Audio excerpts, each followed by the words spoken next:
Hi everyone, কেমন আছেন সবাই? আলহামদুলিল্লাহ আমরা ভালো আছি। তো আমি আজকে আপনাদেরকে বিটরুট জুসের ছোট্ট একটি রেসিপি জানাবো।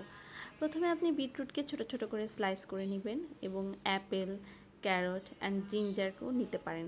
আপনার পছন্দ মতো ফল আপনি অ্যাড করে নিতে পারেন, এতে কোনো সমস্যা নেই।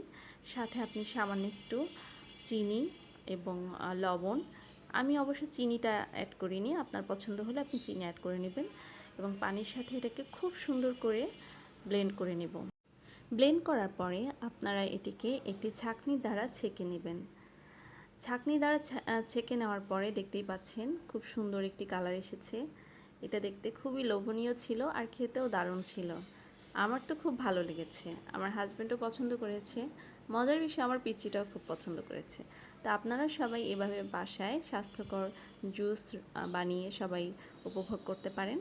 সবাই ভালো থাকবেন, সুস্থ থাকবেন। আল্লাহ হাফেজ।